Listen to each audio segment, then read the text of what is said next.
The log of the Tortuga, August the 4th, 1841. As Captain Duval's fever shows no sign of abating, I remain in command of the ship. The captain's illness is merely the latest misfortune to befall us. After leaving the coast of Borneo, we were battered for days by storms, and now we find ourselves becalmed in the middle of the Indian Ocean. The men, already unsettled by our strange cargo, have become convinced that there is a curse upon the ship. Although I rarely pay heed to such superstition, I cannot entirely escape the conviction that they may be correct.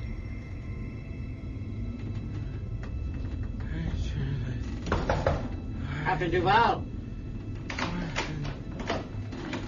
It's Jacques, sir. Jacques? The ship has started moving again. Oh, I thought you should know. You're a good man, Jacques. I shan't see the end of our voyage. Oh, nonsense. How is our friend down in the hold? He grows more savage by the day. He attacked one of the men this morning. Why did I do it, Jacques? Why did I bring him on board? You thought you could make money from him, sir. He's your responsibility now. You must decide what to do with him. Yes, sir. You cross yourself, Jacques. You're frightened, I see. In all candour, sir, I'm frightened to death. It's the devil himself we're taking to France.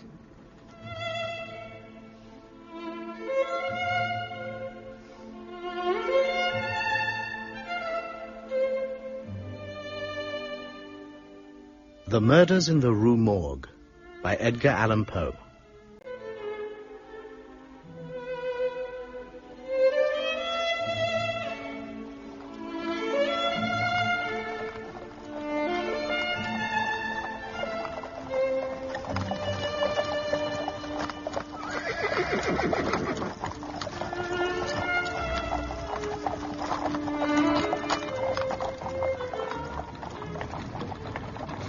Noisy, crowded and unclean. I'm sorry?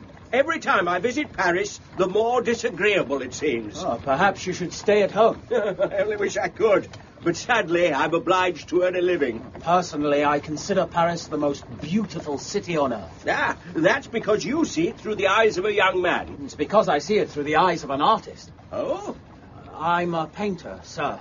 Or at least I hope to be when I finish my studies. Oh, you should have said so earlier. I hadn't realized that I was sharing a coach with someone special. Oh, now you're making fun of me. No, far from it. As a mere businessman, I have always held artists in the highest regard. Oh, my father's a businessman. I wish he was of your opinion. I see we've almost reached the coach house. Perhaps you'll allow me to buy you a meal.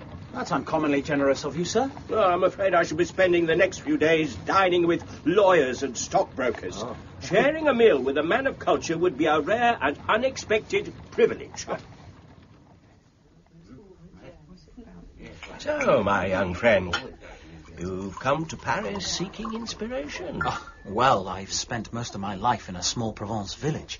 It's very agreeable in its way, but I've grown tired of having nothing to sketch but trees and fields. Have you decided where you'll be staying? My father has granted me a small allowance. I shall probably rent a room at a local inn. Oh, I doubt if you'll find such an environment conducive to artistic endeavour. Perhaps you'll permit me to do you another favour. Oh, really, Monsieur Moreau, you've been more than generous already. I have a friend who owns a house in the Rue de Saint-Germain.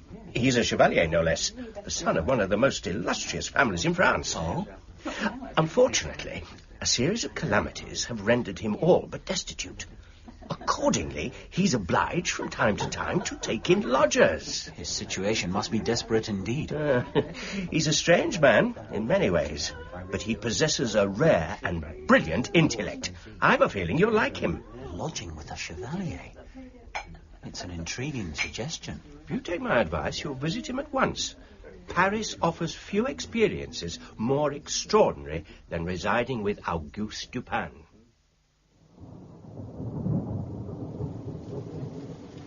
My God, look at this place.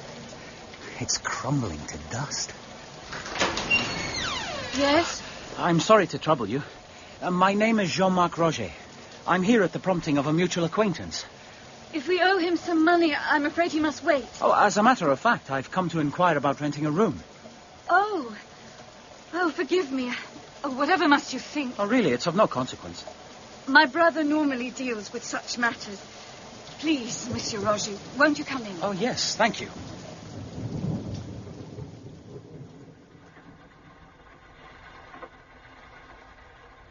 Dry and warm?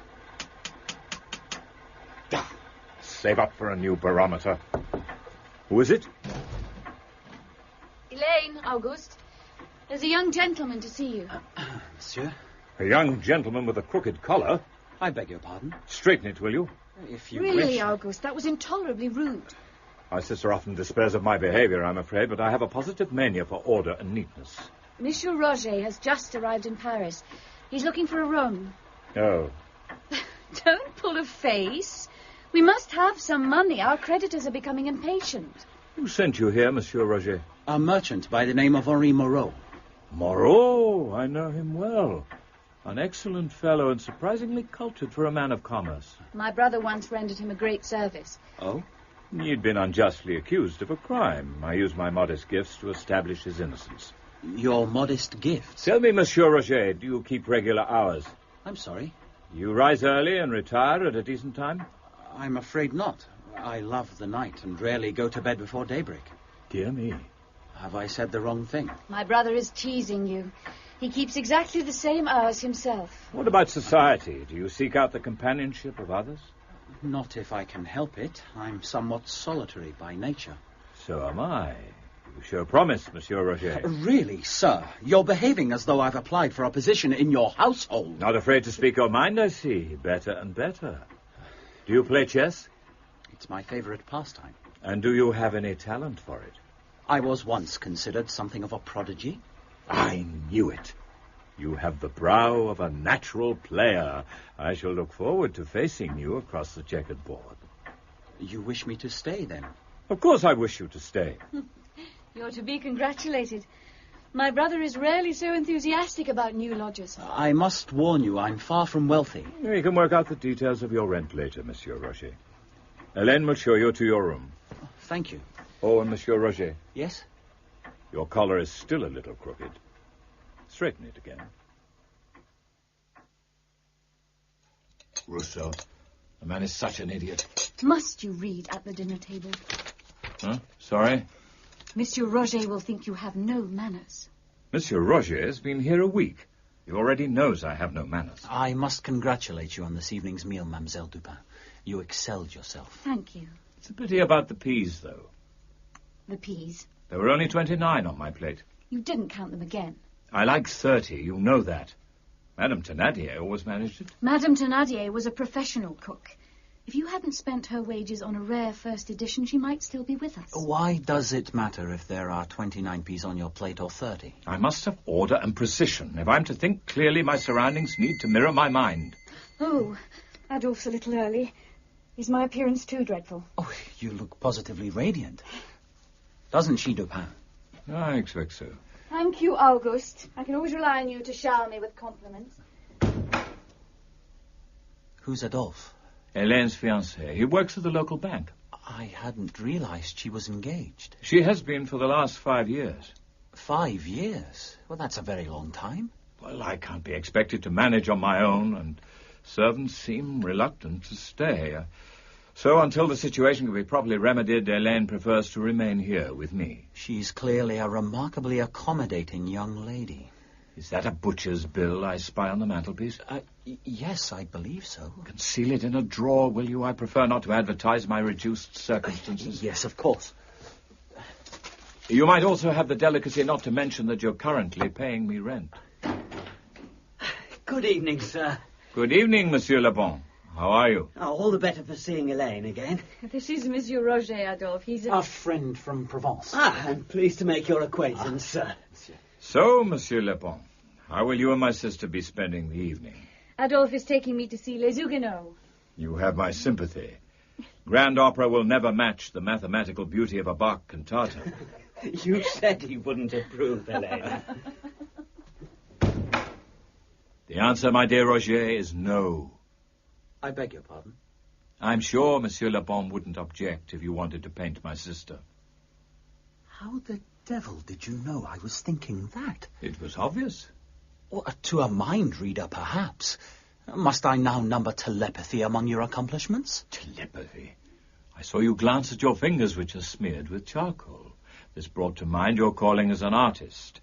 You glanced at Helene and then at the portrait hanging behind her on the wall. Clearly you were thinking that she might be a suitable subject for such a study. Then, however, Monsieur Le Bon spoke and you frowned. It's not difficult to deduce that you were concerned he would object to your proposal.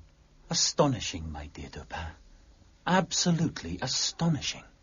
Perhaps now you understand why I attach such importance to order and precision. A man who has trained his mind to think clearly can penetrate any secret in the world. Look up a little. That's right. I'm longing to see the finished portrait. Yeah, you may have a considerable wait. These are just my preliminary sketches.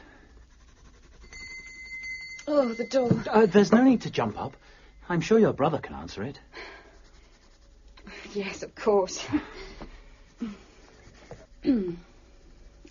I expect you must find him very strange. Oh, well, he's a character. I like characters. I'm afraid our family's misfortunes have borne down heavily on him over the years. Oh, I'm sorry to hear it.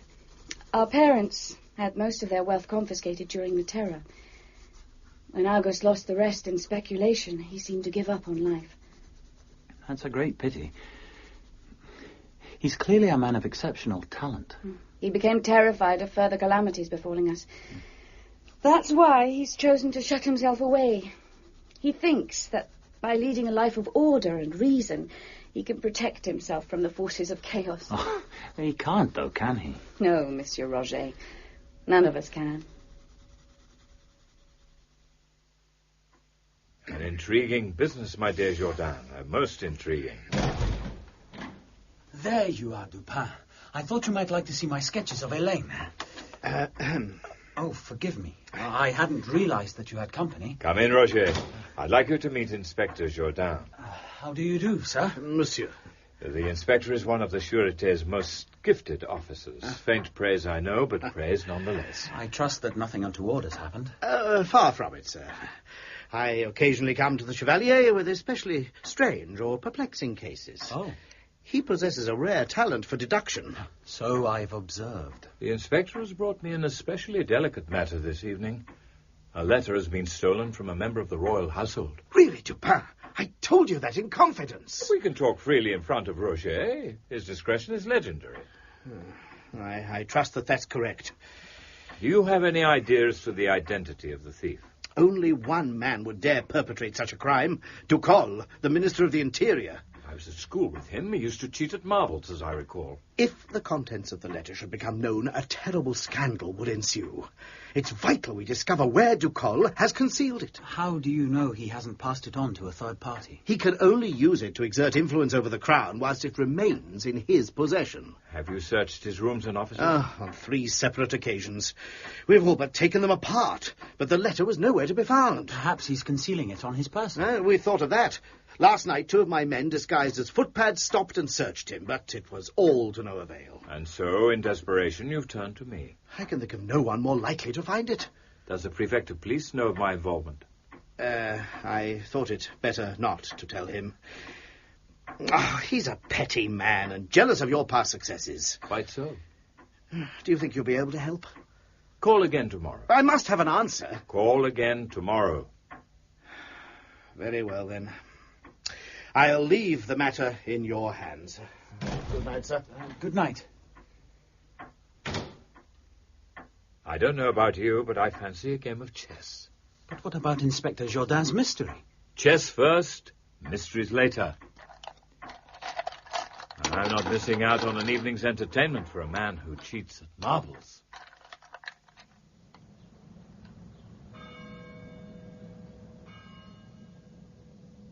You're sure it's all there? You needn't concern yourself, dear lady. I counted it personally. Who is it? Adolphe Le Bon, sir. You asked to see me. Yes, Le Bon. This is Madame L'Espagne and her daughter. two of the bank's most valued customers. Pleased to make your acquaintance. Madame L'Espalier has decided to withdraw 4,000 gold francs from her account. She needs someone to carry them to her apartment in the Rue Morgue. I suggested hailing a cab, but Mother refused. Cabs cost money. The walk will do us good. Now pick up our gold, sir, and we'll be on our way.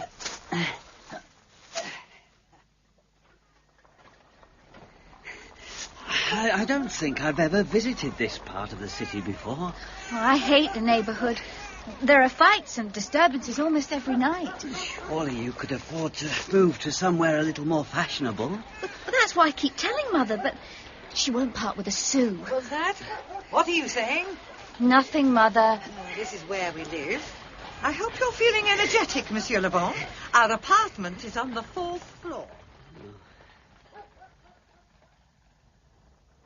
Put the money down on that table. I hadn't realised that 4,000 francs were quite so heavy. Must be exhausted. May I offer you a drink? Oh, no water.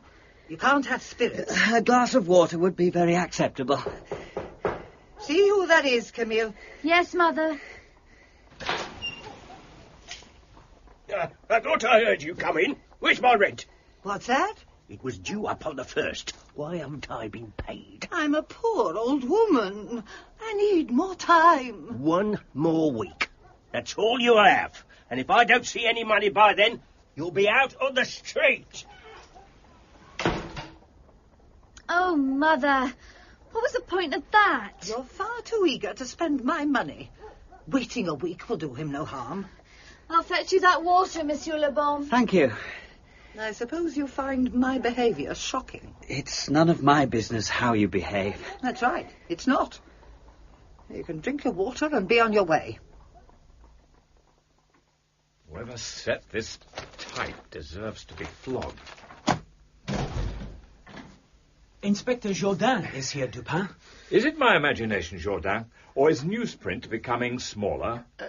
I beg your pardon? If I'm to read this evening's Gazette, I shall need my spectacles. Oh, hang the Gazette. Tell me what progress you've made. When I have my spectacles. I'll fetch them, Dupin. I don't want you to fetch them. I want the inspector to do it. Oh, for pity's sake. They're in the top drawer of my desk. That's right. I sometimes think you're the most aggravating man who ever lived. I can't find any spectacles. Look again. Just a minute. No, it's impossible. The letter. The purloined letter. I hope you'll forgive my little deception. I've never been able to resist a touch of the histrionic. This is beyond all comprehension. How did you come by it? You're a clever man, Jourdain, but you're too cunning for your own good. Ducol, on the other hand, shares my passion for simplicity. You're not making sense. It's often said that the best place to hide a tree is in a forest. Where better, then, to hide a letter than in a letter rack? A letter rack? You naturally assumed that Ducol would conceal it in some elaborate hiding place. Anticipating this, he did the exact opposite. Whilst you were carefully dismantling his furniture and searching behind his wallpaper, the letter was lying in plain view upon his desk. Astonishing. And you managed to guess all that from what Inspector Jourdain told you? I never guess, Roger. Knowing Ducol's character, it was simple to deduce what he'd done. Simple for you, perhaps. To confirm my theory, I paid the minister a visit. Sure enough, as we sat reminiscing about our school days, I spotted the letter tucked between two others. Can you believe the gall of the man? Ducol is far from hospitable, but he eventually felt obliged to offer me a small cognac.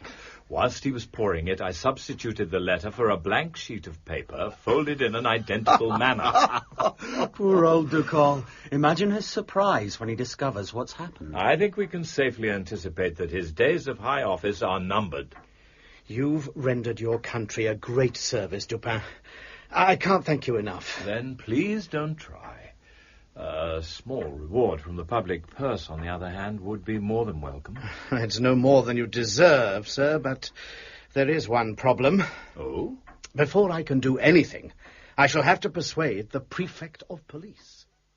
Give Dupin a reward? I've never heard of such a thing. He did recover the letter, sir. That was merely a lucky guess. I'd already deduced for myself where the letter was hidden.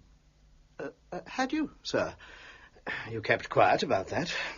I'm not sure I care for your tongue, Jordan. I'm only thinking of your reputation. That's very good of you, sir. If the royal household discover that you discuss their secrets with a member of the public, you'll be ruined.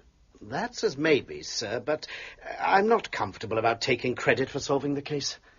Then I'm inclined to agree with you. It might be best for all concerned if I say I recovered the letter.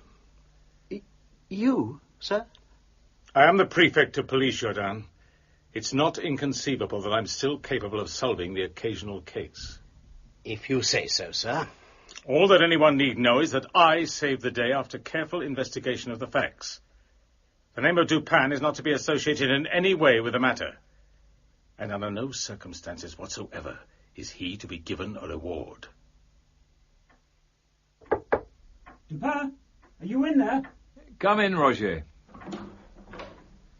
I wanted to tell you how impressed I was by your work this evening. It was a minor victory against the forces of anarchy and disorder, but the battle can never truly be won. You seem a trifle somber. We're reasoning creatures, Roger. We think we can guard against misfortune, but we're mistaken. We can no more control our lives than we can prevent the sun going down. And who knows what terrors may visit us during the night. You're not counting your money again. That bank manager didn't look entirely trustworthy. You can't be too careful, Camille. If you don't intend spending it, I don't see why you bothered withdrawing it in the first place. Banks can collapse, my girl. I shall sleep more soundly knowing that it's close by. Shh. What is it? I thought I heard something. My God, robbers. Quickly, girl. Check the other room. Come on! Open up! All right. I'm just coming.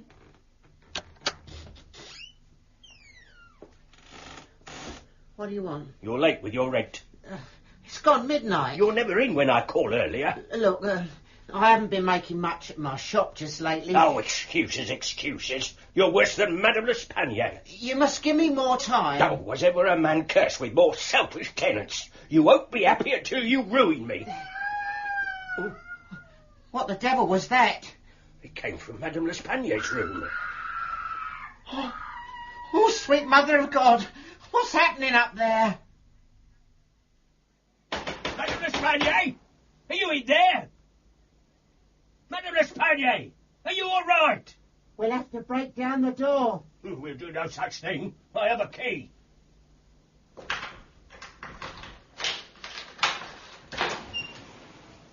What's the meaning of all this commotion? You... Oh, my God. Quickly. Out of my way.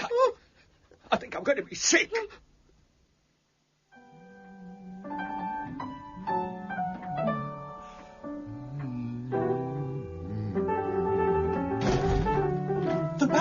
Dupin! Have you seen this morning's Gazette? Oh, it's no use trying to talk to Auguste when he's communing with Bach. I haven't been practicing as assiduously as I should. My playing has become a little mechanical. Forgive me, but a crime has occurred that you may find of interest. Crimes are perpetrated every day. I can't concern myself with all of them. Well, I'd like to hear the details. Oh, thank you, Mademoiselle Dupin. And I'd like to hear them in silence. Really, Helene, almost crushed my fingers. Oh, what does the Gazette say? Horrific events in the Rue Morgue. At a little after midnight, the inhabitants of a lodging house in the Rue Morgue were awakened by a series of terrible cries. Upon investigation, it was discovered that the screams were emanating from an apartment occupied by a Madame L'Espagne and her daughter, Camille. So far, so conventional. The landlord of the building, upon entering the apartment, was greeted by a terrible sight. The furniture was in a state of the wildest disarray, and upon the floor there lay a razor and several tresses of thick grey hair. Tresses of hair, a colourful type. Most shocking of all, the walls, floor, and even the ceiling were spattered with vast quantities of fresh human blood. Oh, how dreadful. Strange to relate, however, despite the apparent violence done to them, no trace of either Madame L'Espagne or her daughter has yet to be found. No bodies? How curious. Does the Gazette say who's been appointed to investigate the matter? Yes. It's our old friend, Inspector Jourdain. An excellent man in his way. You were quite right, though, Roger. The case does interest me. Thank you, Dupin. The next edition of the Gazette is published at noon. I should like to hear if it contains any further details. Until then, however... Yes? I propose returning to Bach.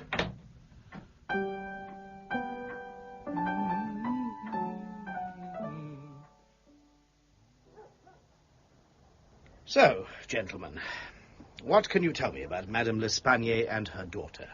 Well, they were both very quiet, almost recluses, in fact. Mm-hmm. And they claim to have no money. No money?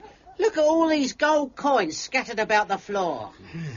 Can you think of anyone who may have wished to harm them?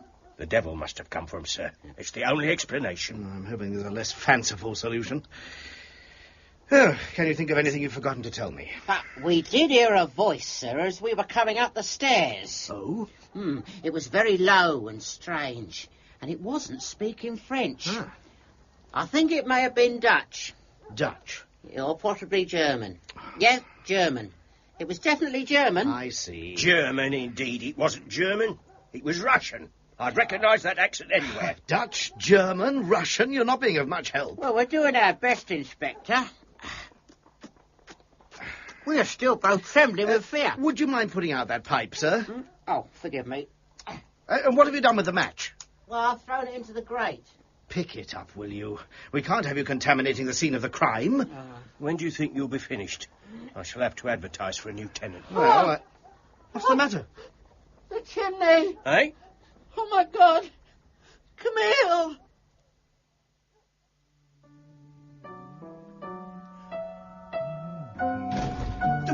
Dupin! Really, these interruptions are intolerable. I'm sorry, but the second edition of the Gazette has just been published. Oh, have there been any further developments in the Rue Morgue? There have indeed. They found a body. Oh? It's the daughter, Camille, and Dupin. You've never heard anything more strange. She'd been forced up the chimney. What? Forced up the chimney? She was discovered hanging upside down. Apparently it took 2 strong men to dislodge her. An extraordinary manifestation of violence. Upon examination, the body was discovered still to be warm. The face was marked with severe scratches, and about the throat were bruises and the deep indentations of fingernails, suggesting that the deceased had been throttled to death. Horrible. This is no ordinary crime, Roger. That much is clear. I'm afraid Inspector Jourdain will have his work cut out. I don't think I've ever seen such discoloration of a human face. And look at her tongue. It's been partially bitten through. Anything else? There's a bruise on the pit of her stomach. In my opinion, it was caused by a knee. You all right, sir? You seem a trifle pale. You must forgive me, Inspector, but in all my years as a physician, I have never encountered such violence. Whoever perpetrated these crimes must have had the strength of a Hercules. Inspector! What is it, man? What's happened? I walked out into the yard for a breath of fresh air. Oh, my God, sir. It's Madame L'Espanaye. Dupin! Roger, am I to be allowed to play in peace? Or has the final edition of the Gazette been published? I have it in my hand. Very well, then. Ruin another recital. Oh, stop pretending you're angry, Auguste. You know you're as anxious to learn what's happened as I am. It seems they've discovered the body of Madame L'Espanaye. I'm relieved to hear it. There's nothing more untidy than a crime with a missing element. Apparently she was found in the backyard. Her throat had been so thoroughly cut that when she was lifted, her head all but came off. Oh, this crime grows more macabre by the hour. Have the authorities been able to ascertain a motive for the killings? According to the Gazette, they're still in the dark. I doubt if Inspector Jourdain will be able to enlighten them. He's an able enough man in his way, but I fear a crime that is quite so grotesque will prove beyond him. I suppose you'd be able to solve it in 10 minutes. I wouldn't dream of making so immodest a claim. Oh? I'd expect it to take me at least 15. Well? I'm sorry? Do you intend to offer the inspector your services? He knows where I live. On the whole, however, I'd rather he chose not to involve me. Why ever not? Solving the occasional puzzle is an amusing diversion, but doing it often requires energy. And energy, my dear Roger, is the one quality I lack. Madness. Madness. Oh, where's the sense of it? Ah, Jourdan. Here you are. Good evening, sir. Don't you stand up when the prefect of police enters the room? Forgive me, sir. I've been awake since dawn. Have you seen the newspapers? They contain nothing but details of the crimes in the Rue Morgue. I know, sir. They're fanning the flames of public panic. That's why it's vital we make an arrest. Any delay could be highly damaging to my reputation. I'm doing my best, sir, but the evidence makes no sense. I don't want excuses, Jourdan. I want results. Have you managed to ascertain how the murderer left the scene of the crime? He couldn't have used the door, sir. Otherwise he would have passed the landlord on the stairs. He must have climbed through the window, then. I'm afraid not, sir. The windows had all been nailed shut. And anyway, Madame L'Espagnier's apartment is on the 4th floor. I take it you've checked for secret passages and trapdoors. Yes, sir. There were none to be discovered. This is absurd. There must be an explanation. You're not going home till you've found it. But, sir, I'm exhausted. You're not working alone. I shall be giving the matter due consideration whilst I'm dining with my wife. That's very inspiring, sir. But I wonder if we might benefit from some additional assistance. Oh? Well, there is someone who specializes in these types of crime. Perhaps we ought to consult... Yes? It doesn't matter, sir. I hope you weren't about to suggest involving that infernal meddler, Dupin. He does possess a remarkable talent for deduction, sir. I will not countenance involving that man in any more police investigations. Do I make myself clear, Jourdan? Yes, sir. Perfectly clear. Good. Now get back to work and come up with a solution. I'll do my best, sir. You will not do your best, Jourdan. You will succeed. If you haven't made an arrest by this time tomorrow, I give you my word you'll pay with your job. Your move, Roger. Just a moment. I'm thinking. You weren't about to move your bishop there. Why not? No reason. After due consideration, I've decided to move my knight instead. Very good, Roger. Very cunning. Thank you, Dupin. Checkmate. What? You must learn to defend your king. This is hopeless. I never seem to win. You mustn't despair. Your game is improving immeasurably. It's taken me almost 20 minutes to beat you this morning. Auguste! Helene, whatever's the matter? It's Adolphe. Here, come and sit down. What's happened to Adolphe? He's been arrested. Arrested? On what charge? It's madness, absolute madness. They're saying he committed the murders in the Rue Morgue. I'm sorry, sir, but I'm not convinced he's guilty. You allow yourself to doubt too much, Jourdan. That's always been your greatest failing. Yes, sir. I, on the other hand, know how to act decisively. That's why I'm the prefect of police, and you're still a lowly inspector. Excuse me, sir. What is it, Bernardier? I'm sorry to disturb you, but there's a gentleman here to see you, Ed. Oh? Do you mind if I sit down? Dupin. It's a considerable walk to your office, and I'm more than a little weary. Thank you, Bernardier. That will be all. Oh, very good, sir. What do you want, Dupin? I'm an extremely busy man. I'd like to know who authorized the arrest of Adolphe Le Bon. As Jourdan seemed unable to act, I did. I thought as much. You know, of course, that he's entirely innocent. I know nothing of the sort. Le Bon had an obvious motive. Oh? He delivered 4,000 gold francs to Madame L'Espagnier's apartment. Clearly he returned later that night, hoping to steal them. And when he was interrupted, I suppose he turned to violence. Precisely. Le Bon is a far from athletic young man. Do you really think he has the strength to perpetrate two such brutal murders? I've already pointed that out to the prefect, sir. He maintains, however, that a frightened man is capable of almost anything. Have you managed to ascertain how he was able to escape from the apartment? That remains a mystery at present. I have no doubt, however, that it will become clear during his trial. You must realize how little evidence you have against him. If you try to prosecute, you'll be laughed out of court. And what would you have me do? Let him go without charge? I doubt if you're capable of anything quite so reasonable. But you might consider releasing him into my custody. Why are you so interested in him, Dupin? He's engaged to my sister. Huh? And you expect me to release him into your custody? You must think I'm a fool. I try not to fly in the face of public opinion. Get out. As the Chevalier is here, sir, perhaps we might allow him to view the scene of the crime? What on earth do you imagine this impudent mountebank will be able to tell you? He possesses a rare talent for observation, sir. He's a member of the public, Jourdan. I, on the other hand, am a trained detective. My powers of observation are 100 times greater than his. Oh. How many stairs lead up to your office? I beg your pardon? You must have climbed them 1,000 times. How many are there? Fetch a couple of officers, Jourdan. I want this popinjay thrown from the building. There's no need for violence. I'm more than capable of leaving without assistance. Then kindly do so. I hope you'll remember this conversation when you're being pilloried in the newspapers. I certainly shall. Oh, and by the way... What? Exactly 12 stairs lead up to your office. A satisfyingly even number. So, Dupin, what do you intend to do next? Pour myself a glass of wine. I'm exhausted. You can't leave poor Adolphe languishing in prison. What do you expect me to do? Apprehend the murderer myself? Well, why not?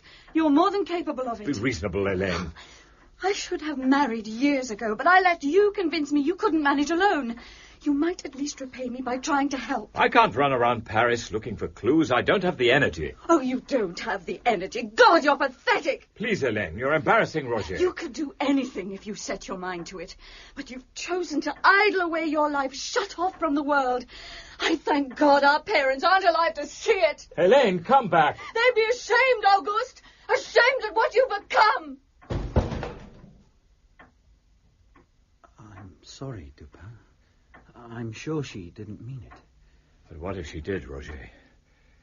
What if she's right? Oh, she's upset. It's only to be expected. I sought to make my life calm and orderly by avoiding all engagement. Is it possible I've squandered it instead?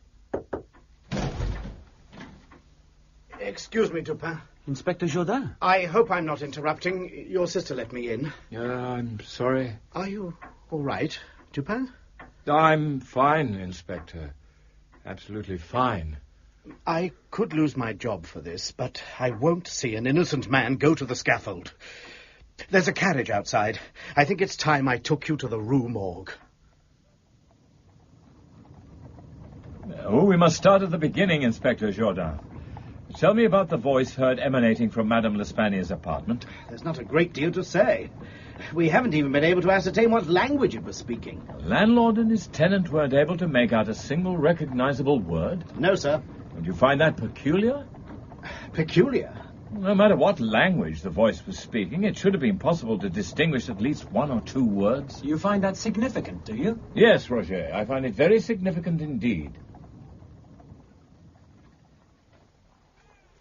Here we are, gentlemen. The Rue Morgue. What a god-forsaken neighborhood. Which is Madame L'Espagne's apartment? She lived right up there, on the 4th floor. Hello, what's this at the bottom of the drain pipe? A length of ribbon. Perhaps it belonged to one of the victims. I think not. Unless I'm mistaken, this was used by a sailor to tie back his pigtail. How on earth did you deduce that? It smells of the sea, and it has a very distinctive knot of the kind most commonly used by mariners. Do you mind if I keep it? Be my guest. Well, come along then. Shall we go in? You're very energetic this evening, Dupin. I don't think I've ever seen you so lively. I spent too much of my life shut away from the world. My sister has shown me that. From now on, I have a new watchword. Action, my dear Jourdan. Action! Here we are, gentlemen. This is where it happened. Oh, dear God. The whole room reeks of death. It's been left more or less as we found it. Madame L'Espagne's gold coins were scattered about the floor, I believe. That's right, sir. If Adolphe Le Bon intended to steal them, I doubt if he'd have left them behind. Well, that's all very well and good, Dupin, but if the killer didn't want money, what was his motive? It's impossible to say. I suggest, therefore, that we forget about it. Forget about the motive? You're familiar with the principle of Occam's razor? I've heard of it. If we're to reason clearly, we must cut away all extraneous matter. The killer's motive is irrelevant. He's no doubt left behind more than enough clues to enable us to identify him.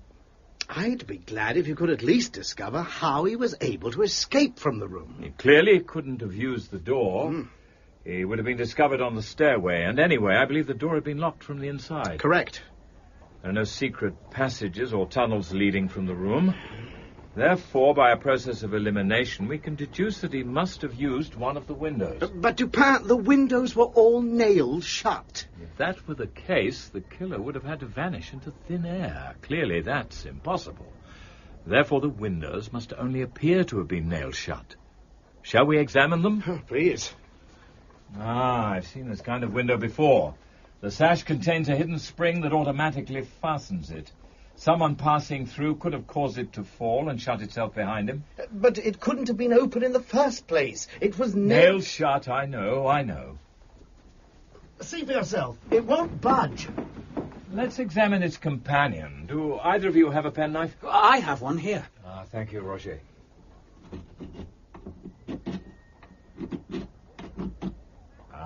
As I thought. The nail in this window is broken just behind the head. Although the window appears to have been nailed shut, it can, as I will now demonstrate, be opened quite easily. Astonishing! Oh, you've established how the killer escaped from the room. But how on earth was he able to reach the ground from this height? There's a lightning rod embedded in the wall. Possibly the killer was able to swing upon it and reach the drain pipe. But Dupin, that lightning rod is a good 5 feet away. Reaching it would require almost inhuman agility. Jourdan! Come in, Monsieur le Prefect. Your timing couldn't be more apposite. We were just discussing inhuman creatures. Bernardier told me that you'd come here with Dupin, but I had to see it with my own eyes. I'm sorry I disobeyed your orders, sir. But the Chevalier has already made great progress. I don't care. I won't be mocked by my own subordinates. Quite right. You can leave that to the rest of us. Get out, Dupin. Get out and don't come back. If I discover that you're continuing to meddle, I shall see to it personally that you're thrown in jail. Will you heed the prefect's warning? With victory so close at hand, Helene would never forgive me. Oh, you think you know who committed the murders, then? The theory has started to form in my mind. I still have a great deal of work to do, though. Oh? I need to place an advertisement in a certain publication before it goes to press. And tomorrow morning, a visit to the Paris mortuary may be in order. Is there anything I can do to help? Yes, Roger. You can straighten your watch chain. You've draped it unevenly, and it's begun to annoy.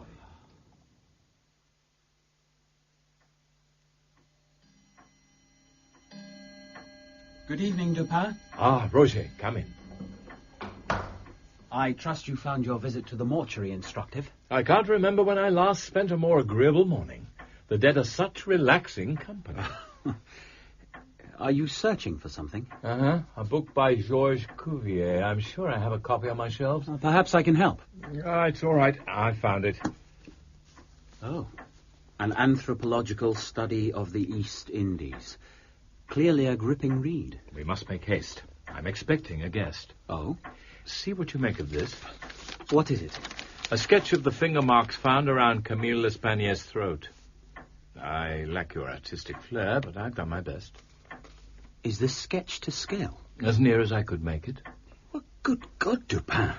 The killer's hands must have been twice the size of a normal man's. You may also wish to examine this hank of hair. Oh, where did you find it? Beneath Madame L'Espanier's fingernails.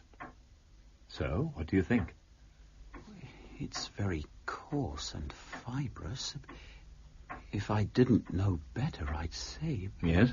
I'd say it wasn't human. Shh! What is it? Turn down the lamp, Roger. I think I hear our visitor climbing the stairs. Are you Dupin? Come in, my friend. Take a seat. The young lady said I'd find you up here. I saw your advertisement in the Seafarer's Journal.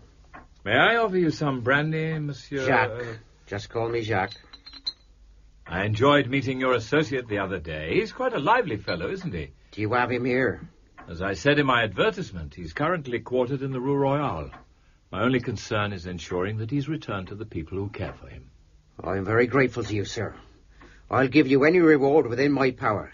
Any reward within your power? Let me see. What would please me? I know. You can tell me all about your part in the murders in the Rue Morgue. What's this? Some sort of trick? Dupin, watch out! Put away your knife, Jacques. We know you're innocent. But if we're to help you, we must hear the truth. All right, sir. I'll tell you. In all candor, it's been weighing heavily on my conscience. This associate Dupin mentioned, is he the murderer? Yes, sir. What kind of man is he? An escaped lunatic? Dear Roger, have you yet to deduce the truth? The killer isn't a man at all. I beg your pardon? The killer's gruff, inarticulate voice, his strength, his agility, the size of his hands, the coarseness of his hair, even his apparent lack of motive. All these clues point in the same direction. The killer isn't a man, he is an animal. An animal? My guess would be one of the great apes of the East Indies, am I correct? Yes, sir. In every detail. Here, Cuvier has a drawing of one.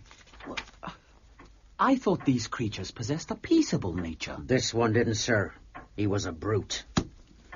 No doubt he suffered great provocation. Start your story at the beginning, my friend. Where did you find him? In Borneo, sir.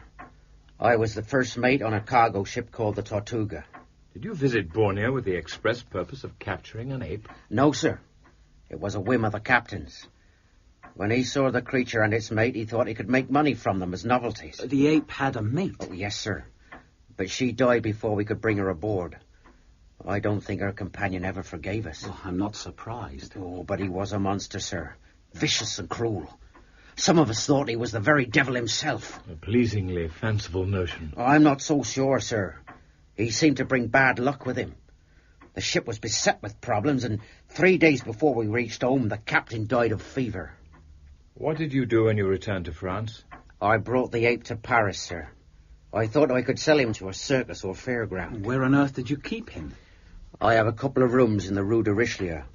I put some straw down in a large cupboard and I housed him in there. Such conditions can hardly have improved his temper. Indeed they do not, sir. I needed a whip to control him at all. I want you to tell me precisely what happened on the night of the murders. I will, sir. It'll be a great relief to unburden myself. The dreadful events began at a little after 11. I was returning early from a party organised by some of my shipmates. Entering my rooms, I was horrified to discover that the ape had broken out of his cupboard. My God! He'd often seen me shave and was standing before my mirror in crude imitation, his face lathered up and a cutthroat razor in his hand. Get away! Get away from there! I tried to drive him back with the whip, but he pushed past me and, still carrying the razor, ran down the stairs and into the street. I chased him through one empty street after another until, finally, he stopped outside a grimy building in the Rue Morgue. Attracted by a light burning in a back window on the 4th floor, he began to scale the drain pipe. Using the lightning rod, he swung himself inside and vanished from view. Come back! I'm used to climbing rigging, so I managed to follow him up. I lacked the agility to reach the lightning rod, though, so I could only peer through another window, this one closed, and witnessed what happened. As soon as they saw him, the old woman and her daughter began to scream. This seemed to inflame him, and seizing the old woman by her hair, he cut her throat with the razor. The smell of blood excited him. He picked the old woman up and hurled her through the window into the yard below. He then turned his attention to the daughter. Seizing her by the throat, he began to throttle her.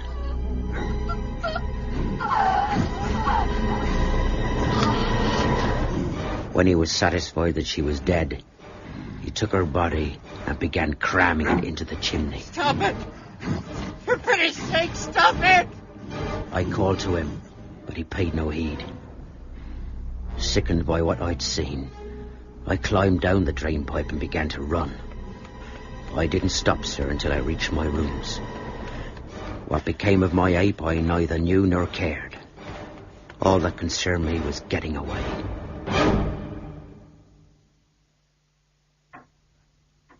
Fascinating narrative. You've acted with great stupidity, but you're clearly innocent of these terrible crimes. Thank you, sir. I'm afraid my advertisement wasn't entirely accurate, however. The ape is still at large. My God. There's a small wooded area behind the Rue Morgue. Unless I'm mistaken, that's where our fugitive is hiding. Meet me there in an hour and bring a net. Very good, sir. Roger, get in touch with the newspapers. Give them a full account of what we know. Where will you be? I think it's time I paid another visit to an old and trusted friend.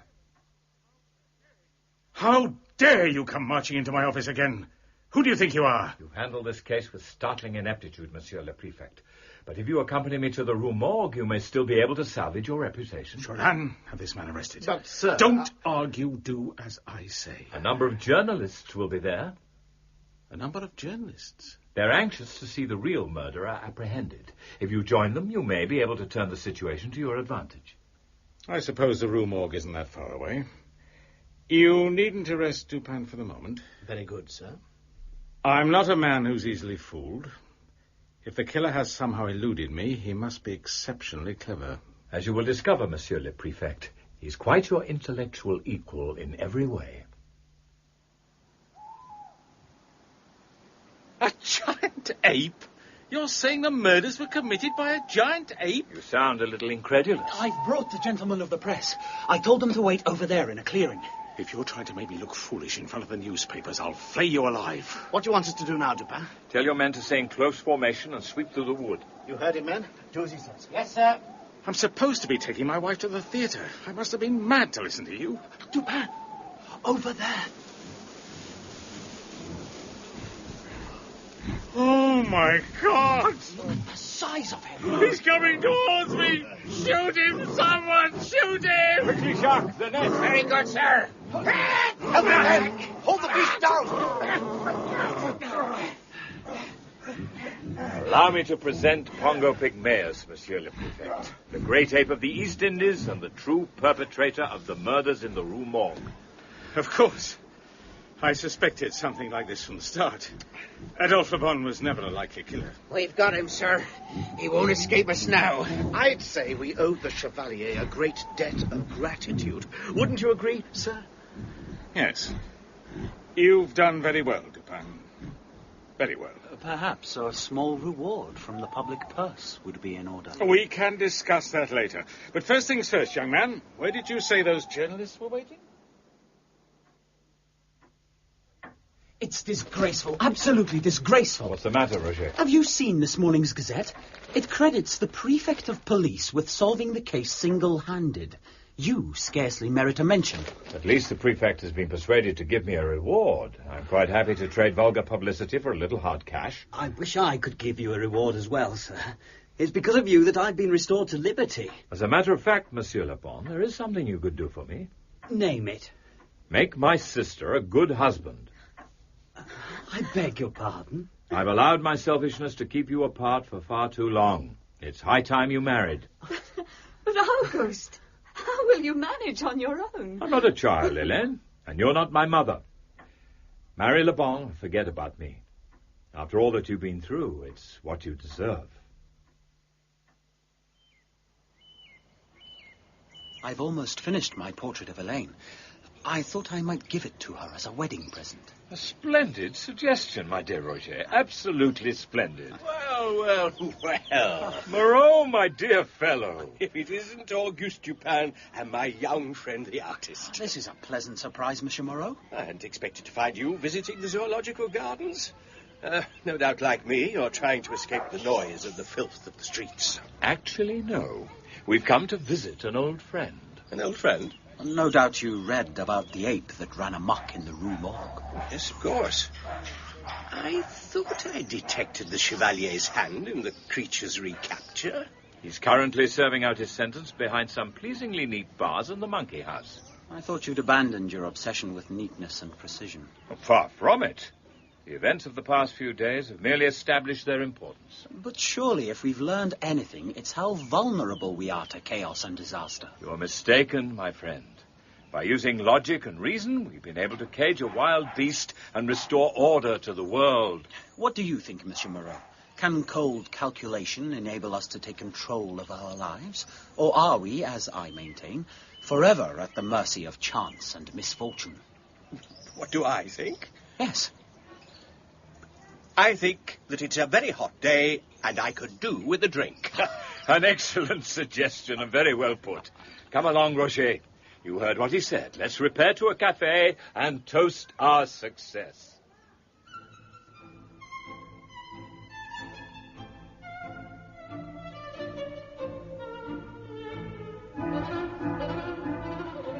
In The Murders in the Rue Morgue by Edgar Allan Poe, dramatized by Stephen Sheridan, Malcolm Tierney was Dupin. Mark Bonner, Roger.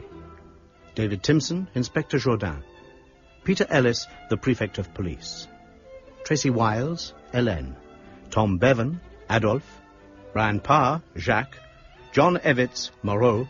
And Jean Trend, Madame L'Espagne. Other parts were played by members of the cast. The pianist was Mike Sykes.